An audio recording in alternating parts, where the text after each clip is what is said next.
నమస్తే, నేను Venkat. Win local న్యూస్కు స్వాగతం. ఈనాటి ముఖ్యాంశాలు. జాతీయ రహదారి కిల్లర్ మున్నాభాయ్ అరాచకాలపై లోకల్ టీవీ స్పెషల్ రిపోర్ట్. కష్టించి పనిచేసే వారికి ఫలితం ఉంటుంది. ప్రకృతి సేంద్రియ ఎరువులతో వ్యవసాయం, సెంటు భూమి లేకున్నా ఆదాయం. దీనిపై స్పెషల్ ఫోకస్.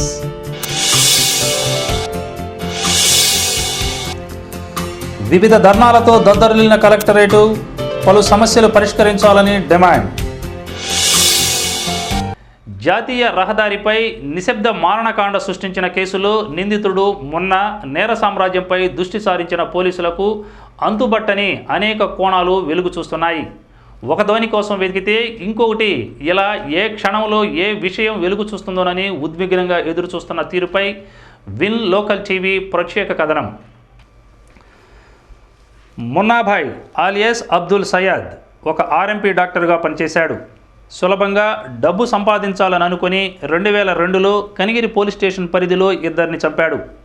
తరువాత 2003లో బంగారం దొంగతనం కేసులో ముద్దాయి. 2005లో తెనాలి దగ్గరలోని దుగ్గిరాలలో ముగ్గురిని చంపాడు. 2006లో కడపలో గుప్త నిధుల తవ్వకాలలో పోలీసులకు దొరికిపోయాడు. అనంతరం 2008లో ఒంగోలులో NH5 మీద ఐరన్ లోడుతో వెళుతున్న లారీలను దొంగిలించి లారీ డ్రైవర్, క్లీనర్లను అత్యంత దారుణంగా హత్య చేశారు. తర్వాత పోలీసులకు దొరికిపోయాడు. 2012 అక్టోబర్లో బెయిల్పై విడుదలై ఉగ్రవాదులతో చేతులు కలిపాడు. గుప్త నిధుల పేరిట బెంగళూరు కేంద్రంగా మొన్న లావాదేవీలు నిర్వహిస్తున్నప్పటికీ అతను భారీగా ఆయుధాలు సేకరించి ఉంటాడని పోలీసుల అనుమానం. ఆ కోణంలోనే దర్యాప్తు సాగుతున్నట్టు తెలిసింది. ఒంగోలు కేసులో పట్టుబడ్డాక ముందు నుంచి మున్నాతో సంబంధాలు కొనసాగిస్తూ కర్నూలు జిల్లా నంద్యాలలో అతనితో పాటు పట్టుబడిన వ్యక్తులు పోలీసుల విచారణలో ఇచ్చిన సమాచారం మేరకు రాష్ట్రంలోని పలు ప్రాంతాల్లో సోదాలు చేస్తున్నారు. నెల్లూరు, బెంగళూరు, కర్నూలు, తూర్పుగోదావరి, విశాఖ, హైదరాబాద్ ప్రాంతాలలో పోలీసు బృందాలు పనిచేస్తున్నట్టు సమాచారం. ఒంగోలు జైల్లో ఉన్న సమయంలో మున్నా పలువురు నేరస్తులతో పరిచయాలు పెంచుకున్నాడు. తాను జైల్లో ఉంటూనే వారికి బెయిల్పై వెళ్లేందుకు తన సహచరుల ద్వారా సహకరించాడు. తాను బయటికి వచ్చిన తర్వాత తనకు సహకరించాలని కొందరితో ఒప్పందం చేసుకున్నాడనే ఆరోపణలు ఉన్నాయి. అటువంటి వ్యక్తుల సహకారంతోనూ మొన్న దందా నిర్వహిస్తున్నాడనే సమాచారం పోలీసుల వద్ద ఉంది. పోలీసుల దర్యాప్తు అత్యంత గోప్యంగా సాగుతుంది. ఇప్పటికే పోలీసులు కొంత కీలక సమాచారం సేకరించినట్లు తెలిసింది. గుప్త నిధుల పేరిట పలువురు అధికారులు, వ్యాపారులు, రాజకీయ నాయకులను ఆకట్టుకొని వారి నుంచి లక్షలాది రూపాయలు వసూలు చేసిన మున్నా దుబాయ్ వంటి విదేశాలతోనూ లావాదేవీలు నిర్వహించవచ్చునని అనుమానిస్తున్నారు. ఇక్కడ పరిచయస్తుల ద్వారా దుబాయ్లో ఉన్న వ్యక్తులతో సంబంధాలు పెట్టుకొని వారి నుంచి కూడా వసూళ్లకు పాల్పడి ఉంటాడని భావిస్తున్నారు. ఇందుకోసమే అంతర్జాతీయ బ్యాంకుల్లో ఖాతాలు తీసుకొని వాటి ద్వారా విదేశాల నుంచి నిధులు పొందినట్లు సమాచారం. ఈ క్రమంలోనే హ్యాకింగ్ వంటి నేరాలకు పాల్పడినట్లు పోలీసుల భావన. త్వరలోనే ఈ కేసు ఒక కొలికొచ్చే అవకాశం ఉంది.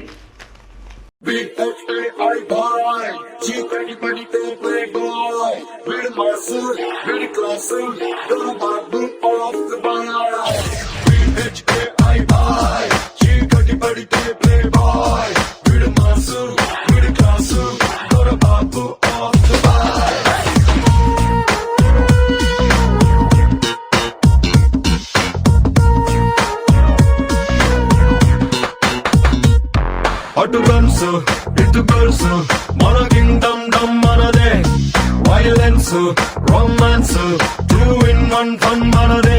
హైఫై గాగాలో తేలే సమ్ముందే, వైఫైలో ప్రాణం తీసే దమ్ముందే, సూర్యులాగే టైం డ్యూటీ. ఒంగోలులోని PVR బాలుర పాఠశాల ఆవరణలో కొనసాగుతున్న భారతీయం కళార్చన కనువిందు చేసింది. ఈ కార్యక్రమంలో విద్యార్థులు పలు సాంస్కృతిక కార్యక్రమాలు ప్రదర్శించారు. ఆటపాటలతో అదరగొట్టారు. ముద్దులొలికించే నటనతో ఆనందాలు పలికించారు.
రామ రామ హరే హరే. ఏమే అనుష్క, మీ కొడుకు తెచ్చాడే ఏదో గప్పు మంచం, ఆ పేరు గుర్తుకు రావట్లేదే. అదు ఆ గోబీ మంచూరియా కాస్త చేసి పెట్టవే, తినాలని ఉంది. హరే రామ రామ రామ హరే హరే. ఏమే అనుష్క, మసాలా వాసన రావట్లేదే. మసాలా. Anganwadi workers and helpers union ఇచ్చిన పిలుపు మేరకు ఈరోజు ఒంగోలు కలెక్టర్ కార్యాలయం వద్ద సామూహిక దీక్షలు 2వ రోజుకు చేరుకున్నాయి. ఈ నెల 17వ తేదీ నుంచి నిరవధిక సమ్మె చేపట్టనున్నట్లు Anganwadi workers and helpers union జిల్లా అధ్యక్ష కార్యదర్శులు ఉదయలక్ష్మి, మనోజ్ఞ తెలిపారు. అంగన్వాడీల చేత ప్రభుత్వం వెట్టి చాకిరీ చేయించుకుంటూ మీ ఇంట్లో తిని మా ఇంట్లో పని చేయాలనే పద్ధతిని పాటిస్తుందని ధ్వజమెత్తారు. ఉదయం 9 నుంచి సాయంత్రం 4 గంటల వరకు పనివేళలను మార్చారన్నారు. అంగన్వాడీ ఉద్యోగుల కనీస వేతనం 10,000 ఇవ్వాలని, పెన్షను, రిటైర్మెంట్ సౌకర్యాలు కల్పించాలని వారు కోరారు. ఈ కార్యక్రమంలో జిల్లాలోని అంగన్వాడీ కార్యకర్తలు పాల్గొన్నారు. ఎలాంటి షరతులు లేకుండా పెంచిన సెంటర్కు అద్దెలు చెల్లించాలి.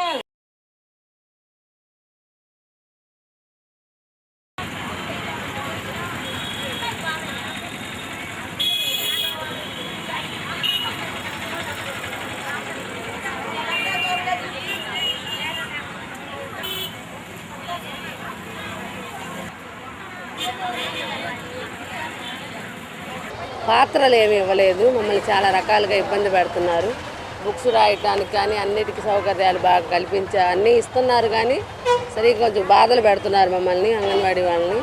మాకు మాత్రం రిటైర్మెంట్ బెనిఫిట్స్ మాత్రం కావాలి. పెన్షన్ తోటి ఇళ్ల స్థలాలు ఇవ్వాలి. ఒంగోలులో ఏఐటియుసి ఆధ్వర్యంలో నగరపాలక ఒప్పంద కార్మికుల ప్రభుత్వ దిష్టి బొమ్మను శవయాత్ర చేసి చర్చి సెంటర్లో దహన సంస్కారాలు నిర్వహించారు. ప్రభుత్వం సమ్మెకాలంలో ఇచ్చిన హామీలను వెంటనే అమలు చేయాలని, కనీస వేతనం 12,500 చేయాలని, ఉద్యోగులకు పర్మనెంట్ హెల్త్ కార్డులు పంపిణీ చేయాలని వారు డిమాండ్ చేశారు.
కార్మికులారా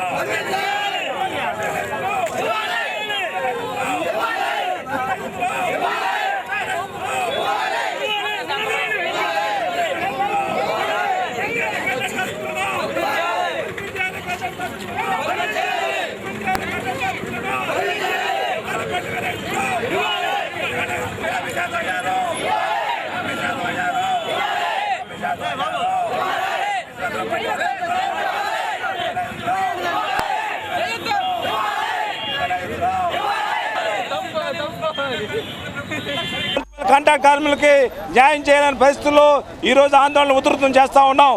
ఈరోజు రాష్ట్ర వ్యాప్తంగా ఏఐటీయూసీ, వైఎస్ఆర్ ట్రేడ్ యూనియన్ ఆధ్వర్యాన, అదేవిధంగా జాయింట్ యాక్షన్ కమిటీ ఆధ్వర్యాన ఈ ఆందోళన నిర్వహిస్తూ ఉన్నాం. ఇప్పటికైనా ఈ రాష్ట్ర ప్రభుత్వం కన్ను తెరిచి కాంట్రాక్ట్ కార్మికులకు కనీస వేతనం 12,500 రూపాయలు ఇవ్వాలని చెప్పి, ప్రతి నెల 1వ తారీఖు ఇవ్వాలని చెప్పి, కాంట్రాక్ట్ కార్మికులను పర్మిట్ చేయాలని చెప్పి, ప్రమాద బీమా 5 లక్షల రూపాయలు, మరణించిన కార్మికునికి 5,000 రూపాయల అంత్యక్రియల ఖర్చును ఇవ్వాలని చెప్పి, పిఎఫ్, ఈఎస్ సౌకర్యం కల్పించాలని చెప్పి, అదేవిధంగా వేతనంతో కూడినటువంటి వసూలు సెలవులు, వారాంత పండుగ జాతీయ సెలవులు 72 రోజులు ఇవ్వాలని చెప్పి మేము ఈ జాయింట్ యాక్షన్ కమిటీ తరఫున AP power employees joint action committee రాష్ట్ర నాయకత్వం పిలుపు మేరకు దీర్ఘకాలంగా అపరిష్కృతంగా ఉన్న సమస్యల మీద ప్రకాశం జిల్లా ఎంఈ కార్యాలయం వద్ద నేడు రిలే నిరాహార దీక్షలు ప్రారంభించారు. ఈ సందర్భంగా పి జయశేఖరరావు మాట్లాడుతూ ప్రైవేటీకరణ విధానాన్ని రద్దు చేయాలని, ప్రతి ఎంప్లాయీకు ఆరోగ్యపరంగా ఇబ్బందులు ఏర్పడినప్పుడు పరిమితి లేని వైద్య సౌకర్యం కల్పించాలని, 1/2/1999 తరువాత డిపార్ట్మెంట్లో చేరిన ప్రతి ఒక్కరికి పెన్షన్ సౌకర్యం కల్పించాలని వారు డిమాండ్ చేశారు.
ఈరోజు రాష్ట్ర వ్యాప్తంగా రాష్ట్ర ఏపీ పవర్ ఎంప్లాయీ జేఏసీ తరఫున దీర్ఘకాలికంగా మా యొక్క పరిష్కారం సమస్యల మీద కార్యక్రమాలు చేస్తూ ఉన్నాము.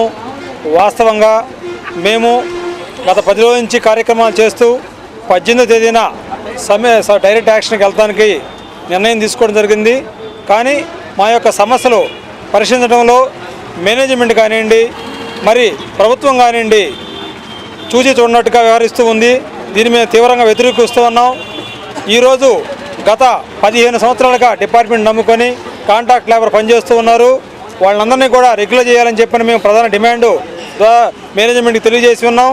అదేవిధంగా 1/4/2014 ప్రతి ఎంప్లాయీస్కి విద్యుత్ ఉద్యోగులందరికీ కూడా జరుగు పే రివిజన్ కమిటీని అనౌన్స్మెంట్ చేసి మాకు ఏ విధంగా ఇస్తారు అనేది తెలియజేయాలని చెప్పని కూడా మేము డిమాండ్ చేయడం జరిగింది.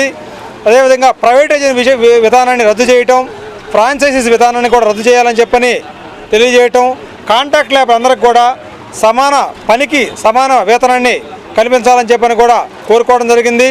తర్వాత 1/2/99 తర్వాత ఎంప్లాయీగా చేరిన ప్రతి ఉద్యోగి కూడా ఫంక్షన్ బెనిఫిట్స్ అందే విధంగా ఈపీఎఫ్ నుంచి జీపీఎఫ్ ఇంప్లిమెంటేషన్ చేయాలని కూడా మేము తెలియజేయడం జరిగింది. ఇంకా మా యొక్క ప్రధాన డిమాండ్ల్లో మన యొక్క ఎంప్లాయీస్ అందరికీ కూడా వైద్యం చేయించుకోవడానికి లిమిటేషన్ పత్త కాకుండా, పరిమితి లేకుండా వైద్య ఖర్చులు కూడా భరించాలని కూడా తెలియజేయడం జరిగింది.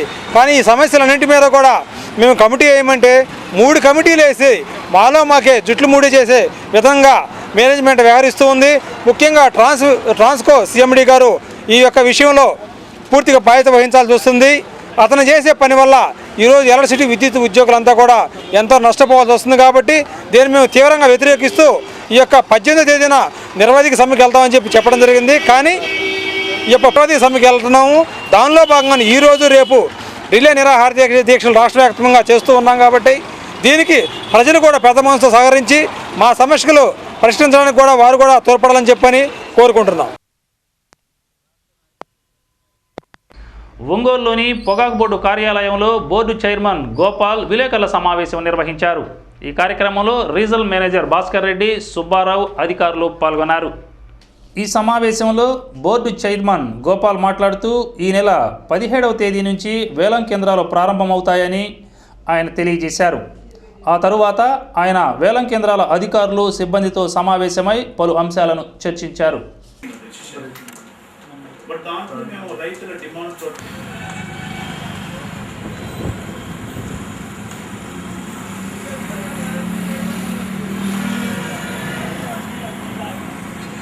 దెన్ ఈ ఆంధ్రప్రదేశ్కు లాస్ట్ బోర్డు మీటింగ్లో మేము ఫిక్స్ చేసిన టార్గెట్ 270 మిలియన్ కేజెస్ అని అంటారు. దట్ ఈస్ 270 అనేది ఇది ఎంటైర్ మన ఆంధ్రప్రదేశ్ అండ్ కర్ణాటక కలిపి 270 మిలియన్ కేజెస్. దాంట్లో 170 మిలియన్ కేజెస్ ఆంధ్రప్రదేశ్. సో మేము ఎదురు చూసేది ఏంటంటే ఎక్స్పెక్టెడ్ ప్రొడక్టివిటీ ఆల్మోస్ట్ ఒక 180 మిలియన్ కావచ్చు అని అనుకుంటున్నాం. అంటే 10 మిలియన్ కిలోస్ మేము ఎక్స్పెక్ట్ చేసిన 10% మేము 10% వరకు అలౌట్ చేయొచ్చు. బట్ ఏంటంటే అది ఎక్కువ ఉత్పత్తి చేసేటప్పుడు ఏంటంటే రైతులకు లాభాలు లేకపోతే అదేంటి ప్రైసెస్ పడిపోతాయని మాకు ఒక భయం ఉంటుంది. అందుకోసం ఈసారి మేము production policy 170 million kgs Andhra Pradesh fix చేసేటప్పుడు స్పెసిఫిక్గా మేము రైతులకు చెప్పింది ఏంటంటే ఎక్కువ ఉత్పత్తి చేయకండి, ఎక్కువ ఏరియాస్ ఎక్స్టెంట్ వైజ్ కొంచెం మినిమైజ్ చేయండి అని స్పెసిఫిక్గా చెప్పాము.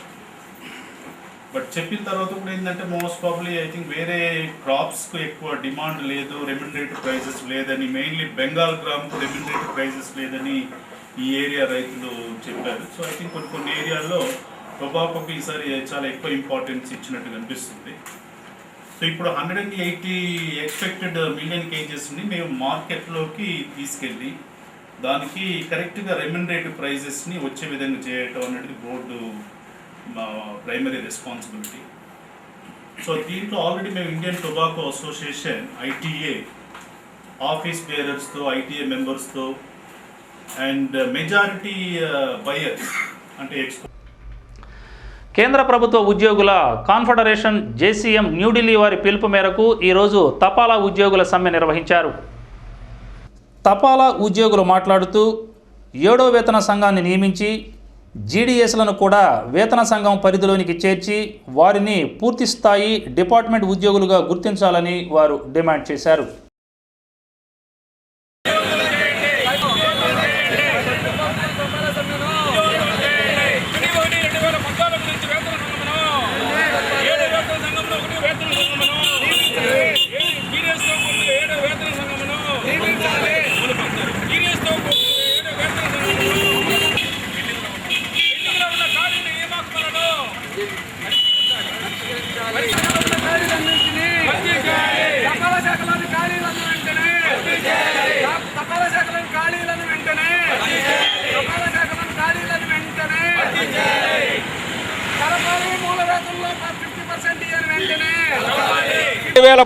నుంచి కేంద్ర ప్రభుత్వ ఉద్యోగులకు అమలు పరవలసిన 7వ వేతన సంఘమును 1/1/2014 నుంచి అమలు పరచాలని, ప్రతి 5 సంవత్సరములకు ఒకసారి 10 సంవత్సరములకు బదులుగా ప్రతి 5 డిపార్ట్మెంట్లో లాగా అందరినీ డిపార్ట్మెంట్ ఉద్యోగాలు కల్పించి కేంద్ర ప్రభుత్వ ఉద్యోగులకు, పోస్టుల ఉద్యోగులకు కల్పిస్తున్న వసతులను GDS ఉద్యోగులకు కూడా కల్పించాలని, విద్య వైద్యలో వెనకబడి మేము ఎదుర్కొంటున్న సమస్యలను పరిశీలించి ఈరోజు పెరిగే జీవన ప్రమాణాలకి, ఈరోజు హాస్పిటల్లో ఉండే ఖర్చులకి, ఈరోజు విద్యకు అయ్యే ఖర్చుల్ని మీట్ అయ్యేటట్లుగా ప్రణాళికలు అమలుపరచాలని కోరుకుంటూ మేము 12-13 ఫిబ్రవరిన 2 రోజుల నిరవధిక సమ్మెను పిలిపించినాము.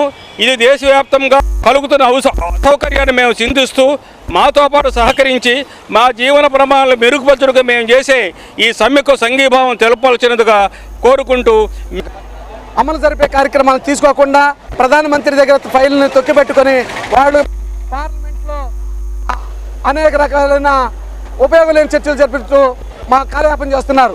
ఇంకో నెల గడిస్తే ఎన్నికల పాటు వచ్చింది, తర్వాత ప్రభుత్వాలు మారిపోతాయి. న్యాయమైన కోరికలను పరిష్కరించే సమస్య పరిష్కరించే అవకాశం ఇప్పుడు కనిపించట్లేదు. దీనికి నిరసనగా ఈ రోజు రేపు మేము సమ్మె చేస్తున్నాం. మా ప్రధానమైన డిమాండ్స్ హామీ ఇచ్చారు. 50 పాయింట్లు డిఏ దాటిన వెంటనే మీరు డిఏలో 50%ని మూల వేతనాలు కలుపుతామన్నారు. అది ఇప్పుడు 100 పాయింట్లు దాటినా కానీ ఆ డిఏను మూల వేతనంలో 50% మెచ్చి చేయకపోవడం దారుణమైన విషయం. దీనివల్ల మేము కేంద్ర ప్రభుత్వ ఉద్యోగులమే జీడీఎస్లతో కలిపి గ్రామీణ తపాలా ఉద్యోగులతో కలిపి 1000 నుండి నెలకి 6000 దాకా నష్టపోతున్నాం. మా పక్కన రాష్ట్ర ప్రభుత్వ ఉద్యోగులు కానీ ఇతర సెక్టార్లో పనిచేస్తున్న వాళ్ళు కానీ మా అమ్మని మించిపోతున్నాం, మాకన్నా ఎక్కువ జీతం తీసుకుంటున్నారు. లోక్సత్తా పార్టీ అధినేత జయప్రకాష్ నారాయణపై దాడిని నిరసిస్తూ పార్టీ నాయకులు కలెక్టర్ కార్యాలయం వద్ద ధర్నా నిర్వహించారు. పార్టీ నాయకులు మాట్లాడుతూ తమ పార్టీ అధినేతపై దాడి చేసిన వాళ్ళని కఠినంగా శిక్షించాలని వాళ్ళు డిమాండ్ చేశారు. ఈ కార్యక్రమంలో రాము, రమాదేవి తదితరులు పాల్గొన్నారు.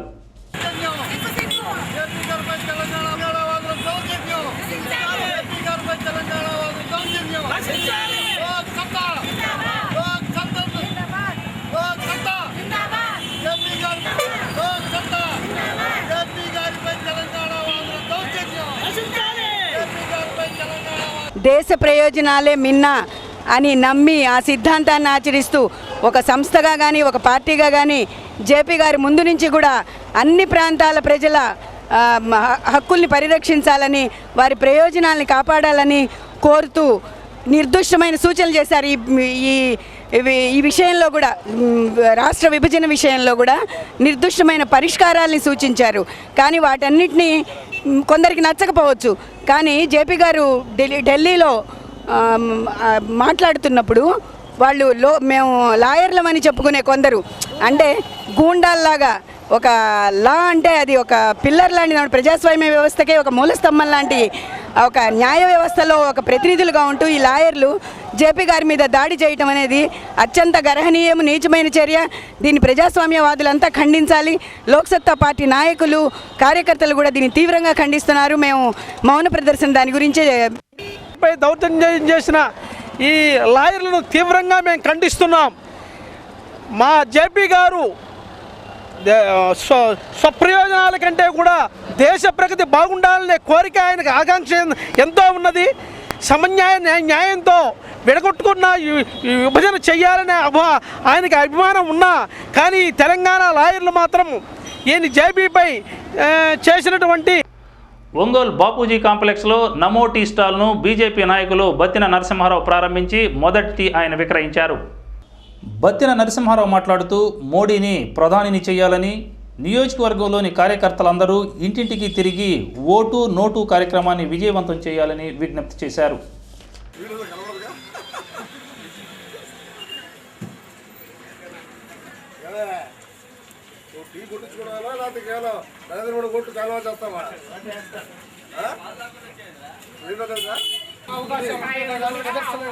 గతాన్ని మర్చిపోకూడదు. ఏ స్థాయిలో ఉన్నప్పుడు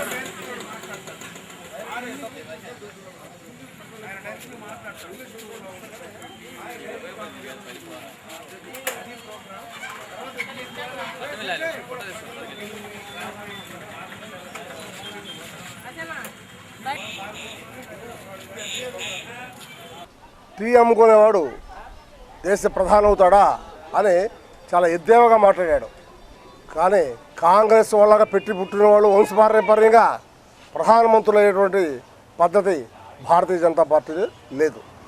ఒకసారి అధ్యక్షుడిగా 2 సార్లు చేశాడంటే 3వసారిగా అతనికి టికెట్ ఇచ్చే పరిస్థితి లేదు. అలాంటి ప్రజాస్వామ్యమైనటువంటి పద్ధతులు ఉన్నది భారతీయ జనతా పార్టీలో. కానీ భారతీయ జనతా పార్టీ దేశ రాజకీయాల్లో సామాన్యులు కూడాను వాళ్ళ అత్యున్నత పదవులు ఇచ్చేటువంటి అవకాశం కల్పిస్తున్నది.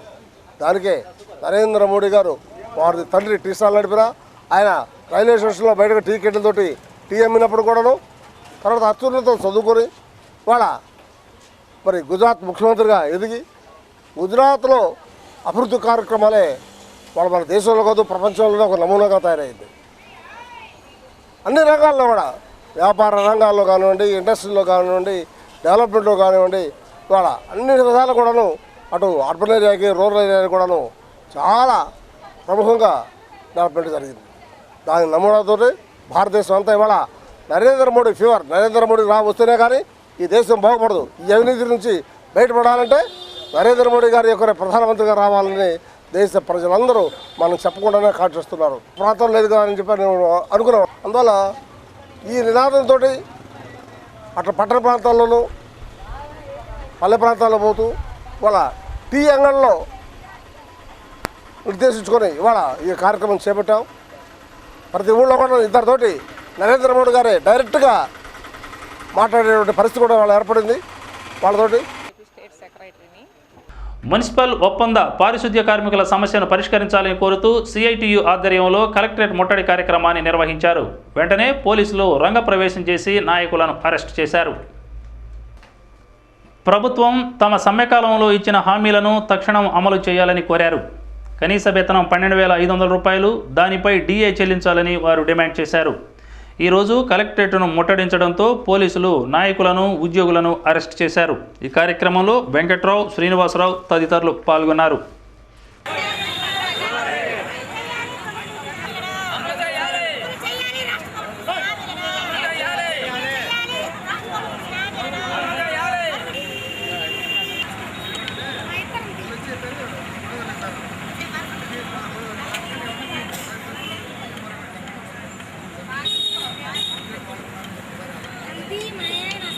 పరిష్కరించడంలో తీవ్ర నిర్లక్ష్యాన్ని ప్రదర్శిస్తూ ఉంది.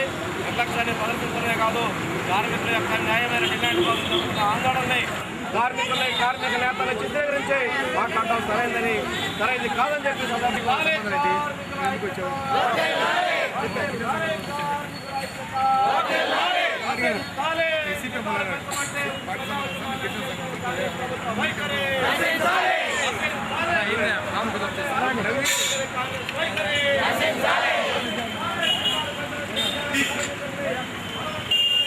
రోజుల నుంచి రాష్ట్ర ప్రభుత్వం మనం 40 శాతం ముఖ్యమంత్రి గారితో మాట్లాడి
నిర్లక్ష్యంగా వ్యవహరిస్తుంది. నిర్లక్ష్యంగా వ్యవహరించడమే కాదు, 30 యాక్ట్ పేరుతోటి 188 యాక్ట్ల పేరుతోటి కార్మికుల్ని అరెస్టు చేస్తామని చెప్పి బెదిరించడం, ఎస్మా చట్టాలని ప్రయోగిస్తామని చెప్పి బెదిరించడం, ఇది ప్రభుత్వం యొక్క నిరంకుశ వైఖరికి అర్థం పడతా ఉన్నది. కాబట్టి ఇప్పటికైనా ప్రభుత్వం నిరంకుశ వైఖరి మానుకొని ఏదైతే ఈ పాటికే రాష్ట్ర ప్రభుత్వ ఉద్యోగులకి, కార్పొరేషన్ ఉద్యోగులకి ఈ పాటికే ఇంటీరియం రిలీఫ్, జీతాల పెంపుదల హామీలు ఇచ్చిందో, మున్సిపల్ కార్మికుల డిమాండ్ల పట్ల కూడా ఇదే స్థాయిలో స్పందించాలని చెప్పేసి సిఐటిగా మేము డిమాండ్ చేస్తాం. నిర్లక్ష్యంతో వహిస్తుంది. ఒక అధికారులు లక్షలు వేతనాలు పెంచుకుంటున్నారు. కనీసం ఉదయం పూట వేసి వీధులను శుభ్రం చేసి ఉన్న వాళ్ళకి, అనారోగ్యంతో బాధపడుతున్న వాళ్ళకి నిత్యావసరాల ధరలు పెరిగిన దానివల్ల మేము వేతనం పెంచమని అడిగితే ప్రభుత్వం ఆడే పరిస్థితి ఉంది. కాబట్టి మున్సిపల్ కార్మికుల్ని గుర్తించి సరైన వేతనం ఇవ్వాల్సిందిగా 40% అడిగాము. 40% ఇచ్చి ఒక వేతనం పెంచమని గవర్నమెంట్ని మేము డిమాండ్ చేస్తున్నాము. ఇది కానీ అమలు చేయకపోతే ఈరోజు మాత్రం పోలీసులు వేరే పంపించి మమ్మల్ని బెదిరింపు సరిగ్గా చేస్తున్నారు.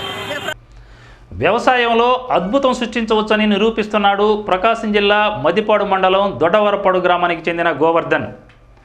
అధికారులు, శాస్త్రవేత్తల సూచనలను పాటించి పంటల్లో రసాయన ఎరువులు ఏమీ వినియోగించకుండా కేవలం సేంద్రియ ఎరువులను వినియోగించి నాణ్యమైన పంట దిగుబడి పొందటమే కాక ప్రజలకు ఆరోగ్యమైన కూరగాయలు అందిస్తున్నారు.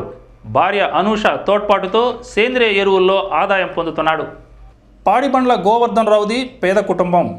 1994లో ఒంగోలులోని వెలిది వెంకటేశ్వర్లు అండ్ మంగమ్మ కళాశాలలో డిగ్రీ పట్టా పొందారు. సొంత పొలం లేదు, ప్రభుత్వం నుంచి సాయము లేదు. అయినా ఇష్టమైన వ్యవసాయ రంగాన్ని ఎంచుకున్నాడు. గుంటూరులోని కృషి విజ్ఞాన కేంద్రంలో వర్మీ కంపోస్ట్, సేంద్రియ ఎరువుల తయారీ వినియోగంపై అవగాహన పెంచుకున్నాడు. 1998లో వానపాములతో ఎరువుల తయారీ కేంద్రాన్ని ప్రారంభించారు. ఆవు పేడ, ఆవు మూత్రంతో ప్రకృతి వ్యవసాయానికి ప్రయోగాత్మకంగా శ్రీకారం చుట్టారు. 100 కిలోల ఆవు పేడను ఆవు మూత్రంతో కలిపి 1 ఎకరాకి వాడవచ్చు. దీంతో జీవం కోల్పోయిన భూమి మళ్ళీ జీవాన్ని పుట్టించి మంచి సారవంతమైన భూములుగా తయారు చేసుకోవచ్చు. ఆవు పేడలో 300 మిలియన్ల బ్యాక్టీరియాలు ఉంటుంది. 6 ఎకరాల వరకు కౌలుకు తీసుకొని కూరగాయలు, ఆకుకూరలను సాగు చేశారు. ప్రకృతి ఎరువుల తయారు చేయడం ప్రారంభించారు. ప్రకృతి ఎరువులలో ఆవు పేడ, ఆవు మూత్రం తదితర వాటితో దాదాపు 6 ఎకరాల్లో టమోటా, వంకాయి, ఆకుకూరలు, చిక్కుడు, దోస తదితర కూరగాయలను పంటలు సాగు చేశారు. వీటిపై ఏదైనా పురుగు సోకితే తనే సొంతంగా వేప, ఉమ్మెత్త, పల్లేరు, సీతాఫలం రసాయనాలను ఆవు మూత్రంతో కలిపి పిచికారీ చేసి పురుగు నివారించే సాగు చేసి మంచి దిగుబడిని సాధించి ఆరోగ్యకరమైన పంటల సాగు చేస్తున్నారు. చాలా కాలంగా అమలవుతున్న విష రసాయన ఎరువుల దైన్య స్థితి నుంచి బయటపడటానికే వానపాముల ఎరువుల తయారీ కేంద్రాన్ని ఏర్పాటు చేశారు గోవర్ధన్.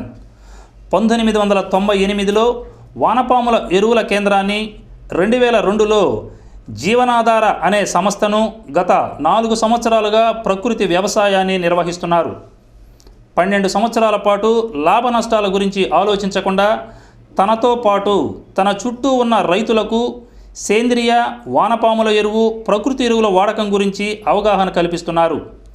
జీవ వ్యర్థ పదార్థాలను మలిచే ప్రకృతి ఆహార భద్రతా ధర్మాన్ని అనుసరించడం, ఉత్పత్తి వ్యయం తగ్గించుకోవడంతో పాటు అంతర్జాతీయ ప్రమాణాలకు దీటుగా నిలవవచ్చని నిరూపించారు.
శాఖలతోటి, అంటే వ్యవసాయ, ఉద్యాన శాఖ, అదేవిధంగా పశుసంవర్ధక శాఖ, పట్టు పరిశ్రమల శాఖ, అదేవిధంగా ఐటీసీ, వన సంరక్షణ శాఖలు, వీటితో పాటు కృషి విజ్ఞాన కేంద్రాలు, వ్యవసాయ విశ్వవిద్యాలయాలతోటి ఎన్నో కార్యక్రమాల్లో పాల్పంచుకొని బుక్ స్టాల్స్లో, ప్రదర్శనశాలల్లో కూడా ఈ యొక్క ప్రజెంటేషన్స్, అదేవిధంగా రిపబ్లిక్ దినోత్సవం రోజున అభివృద్ధి సెక్టార్లో కూడా ఈ యొక్క ప్రజెంటేషన్స్ ఇచ్చి రైతుల్ని పెద్ద ఎత్తున చైతన్యం చేయడానికి మేము సహకరించాము. తర్వాత గత 4 సంవత్సరాల నుంచి మేము ఇంకొక ప్రత్యేకమైనటువంటి ఇంకొక కార్యక్రమాన్ని కూడా చేపట్టడం జరిగింది. అదే ఈ రసాయనిక ఎరువులు, పురుగు మందులు వాడినటువంటి జీరో బడ్జెట్ ఫార్మింగ్ని, అంటే నైసర్గిక వ్యవసాయం లేదా ప్రకృతి వ్యవసాయం అంటారు దీన్నే గో ఆధారిత వ్యవసాయం అంటారు. ఆవు ద్వారా వచ్చేటువంటి పదార్థాలతోటి వ్యవసాయం చేయడం జరుగుతుంది. దీన్నే ప్రకృతి వ్యవసాయం అంటారు. దీంతో మేము గత 4 సంవత్సరాల నుంచి అన్ని రకాల కూరగాయలు, అదేవిధంగా ఆకుకూరలను పండించడం జరుగుతుంది. ఈ సంవత్సరం ఒక 6 ఎకరాల్లో ఈ యొక్క కార్యక్రమాన్ని చేపట్టాము.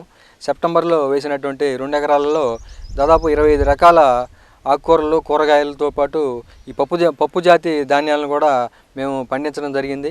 ఈ పప్పు జాతి ధాన్యాలు కూరగాయల పంటలకి సపోర్టింగ్ క్రాప్గా, అంటే పోషక పదార్థాలను అందించేటువంటి సపోర్ట్.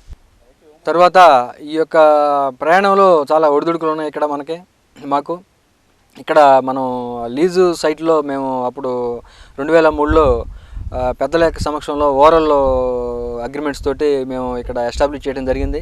కాలక్రమంలో భూమి విలువలు పెరగడంతో ఈ భూమి యజమానుల యొక్క ఒత్తిడి బాగా పెరుగుతూ ఉంది. వాళ్ళు వేకేట్ చేయమని చెప్తున్నారు. మనకి ఇక్కడ పరమైనటువంటి సహాయ సహకారాలు చాలా తక్కువగా ఉన్నాయి. ఇట్లాంటి యూనిట్స్ ఏంటంటే కమర్షియల్ యూనిట్స్ కాదు, ఇవన్నీ ఒక సామాజిక బాధ్యతతో చేసేటువంటి కార్యక్రమాలు. కాబట్టి ఇట్లాంటి కార్యక్రమాలకి ప్రభుత్వం నుంచి అన్ని రకాల ఎట్లాంటి సహాయ సహకారాలు అందించాలో భూమి పరంగా కానివ్వండి, తర్వాత ఇట్లాంటి కార్యక్రమాలని డెవలప్మెంట్ యాక్టివిటీస్ పరంగా కానివ్వండి, తర్వాత ఎక్స్టెన్షన్ కావాల్సినటువంటి సాంకేతిక పరమైనటువంటి పరంగా కానివ్వండి సహాయ సహకారాలు అందించినట్లయితే. గత 6 సంవత్సరాలు అవుతుంది.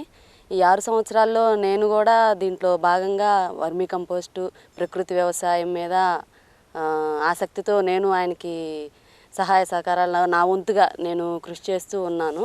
గత 18 సంవత్సరాలుగా తను చేస్తున్నాడు. మనం ఎందుకు పాలు పంచుకోకూడదని చెప్పి నేను ఇంటర్లో బైపీసీ చదివాను. వానపాము యొక్క ప్రత్యేకత ప్రాక్టికల్స్లో నేను చూశాను. దాని మీద ఇంకా ఇంట్రెస్ట్తో దీన్ని అభివృద్ధి చేయాలనే ఉద్దేశంతో ఇద్దరం కలిసి చేస్తూ ఉన్నాము. మా దగ్గర ఒంగోలు జాతి పశువులు కూడా పెంచుతున్నాము. ప్రకృతి వ్యవసాయానికి వాటి నుంచి మూత్రం, పేడ, వాటితోటి ఘనజీవామృతం, దవజీవామృతం తయారు చేసి పంటలకి అందిస్తూ ఆరోగ్యకరమైన కూరగాయలు, పప్పు జాతి ధాన్యాలు అంటే మినుములు, అలచందలు, కందులు అట్లాంటివి పండిస్తూ ప్రజలకి ఆరోగ్యకరమైన ఆహారాన్ని అందించాలనే ఉద్దేశంతో కొంచెం లాభం నష్టం చూసుకోకుండా పండిస్తూ ఉన్నాము, పురుగు మందులు వాడకుండా. ఈ ఒంగోలు జాతి పశువులను కూడా నాణ్యమైన పాలు పసిపిల్లలకి, తల్లిపాలు తర్వాత ఆవు పాలు అంటారు కదా, పసిపిల్లలకి ఆరోగ్య సమస్యలు ఉన్న వారికి అందించాలనే ఉద్దేశంతో ఈ ఒంగోలు జాతి పశువులను పెంచడం జరుగుతుంది. వాటికి వార్తలు ముగించబోయే ముందు ముఖ్య అంశాలు మరోసారి. జాతీయ రహదారి కిల్లర్ మున్నాభాయ్ అరాచకాలపై లోకల్ టీవీ స్పెషల్ రిపోర్ట్. కష్టించి పనిచేసే వారికి ఫలితం ఉంటుంది. ప్రకృతి సేంద్రియ ఎరువులతో వ్యవసాయం, సెంటు భూమి లేకున్నా ఆదాయం. దీనిపై స్పెషల్ ఫోకస్.